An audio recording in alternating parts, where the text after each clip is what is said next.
Clinton resurfaces to slander Donald Trump.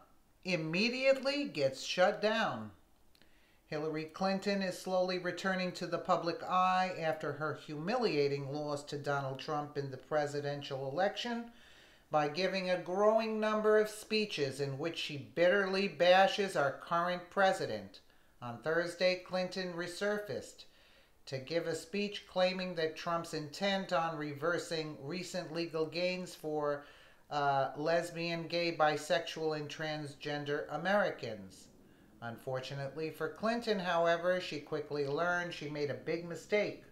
We may not ever be able to count on this administration to lead on LGBT issues, Clinton told an LGBT fundraising dinner in New York, according to U.S. News. When this administration rescinded protections for transgender students, my heart broke.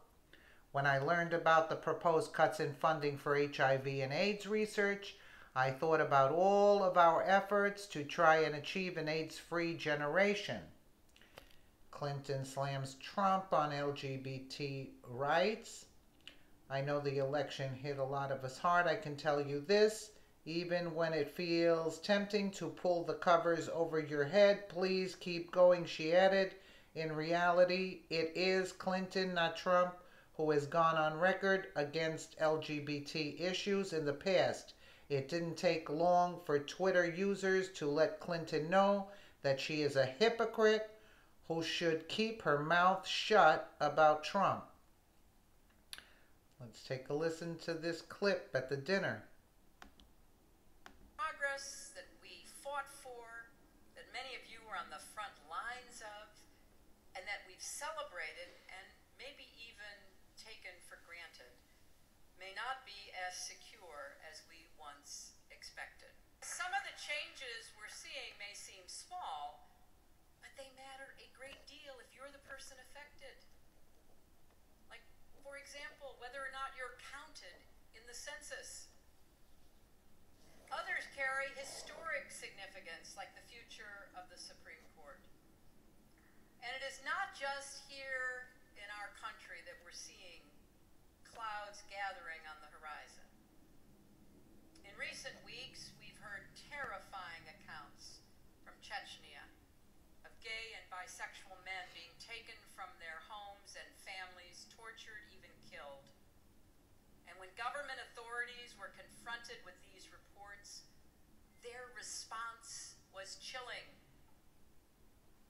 They said you cannot arrest or repress people who do not exist. The United States government, yes, this government, should demand an end to the persecution of innocent people across the world. I think we have to face the fact that we may not ever be able to count on this administration to lead on LGBT issues. Let's remember 2018, the midterm elections. I know the election hit a lot of us hard.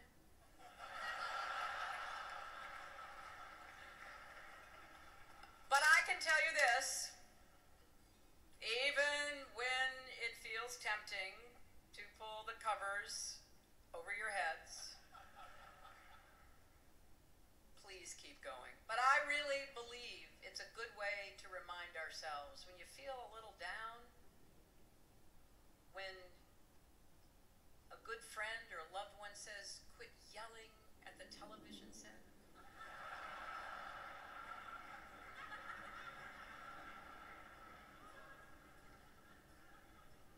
Just remember, we need to resist, insist, persist, and enlist, and make sure our voices and our votes count.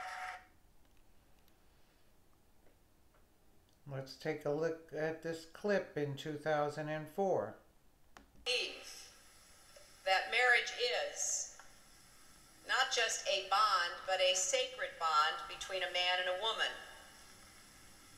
I have had occasion in my life to defend marriage, to stand up for marriage, to believe in the hard work and challenge of marriage.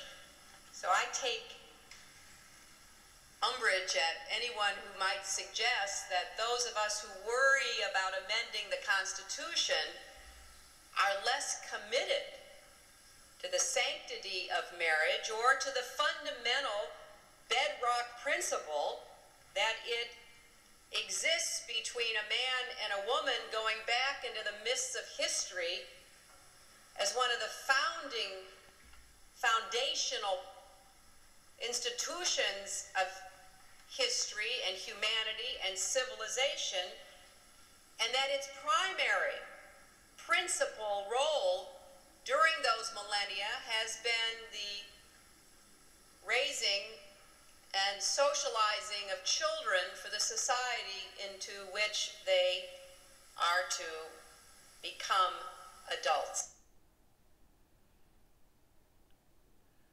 A self-absorbed, narcissistic, childish, hypocrite liar.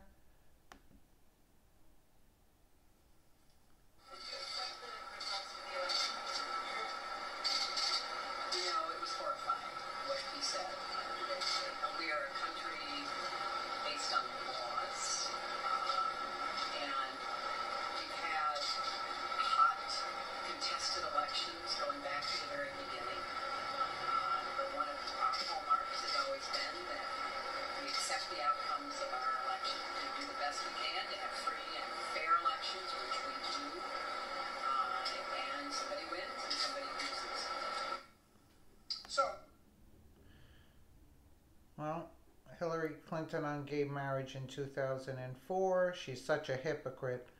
Well, we all know that. Let us know what you think in the comments below, and thank you so much for watching.